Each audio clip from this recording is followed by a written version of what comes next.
Hello, my name is Suzette de Jesus. Hello to everybody, and thank you for your service.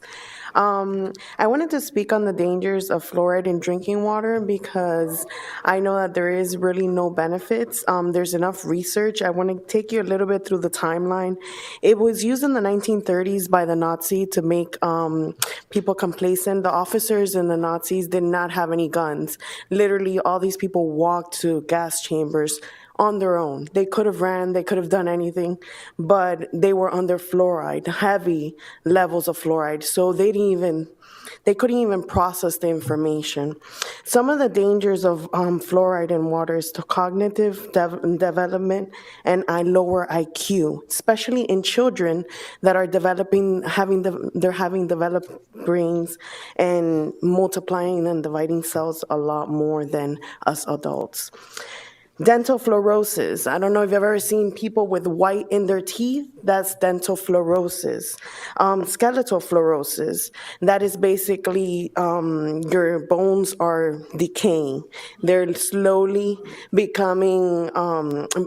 released. All the calcium, magnesium is being released into the blood, which can cause gallbladder stones and a lot of more damaging symptoms, not to mention that it causes nerve compression. Have you ever felt a pain where you have to go to acupuncturist because your nerves are being pinched?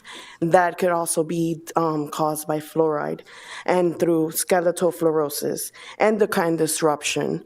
Basically, we already have blue lights, we have the cell phones that do cause endocrine disruption. We don't need it added in the water. Another fun story, well, it's not a fun story, but it was in 1915 in Grand Rapids, Michigan. In Grand Rapids, Michigan was the first place, 1945, that fluoride was added to the water. Michigan is one of the worst states where the worst waters are located right now, not just because of fluoride, but because of other industrial factors, but fluoride is one of the main concerns.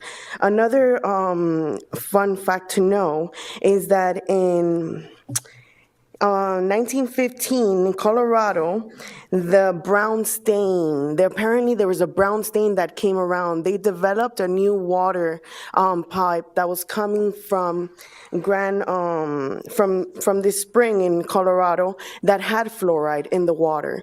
And they noticed that the little kids were the ones that are getting the brown stains. Well, this doctor made it upon his life right before he died in 1915 to figure out what was going on. They tested the water, but at that point they didn't know. Finally, throughout 15 years of research, they found that it was fluoride. They didn't know then. They just said change the water from another spring. So they changed it, and the spots started going away. I have a lot more things to say, but just please try to remove it, because if you guys do it, we can push it over, in a lot of cities. If you need any help to communicate with the other cities that you guys serve water to, I'll be more than happy to email them information. Thank you. Next speaker. Bye.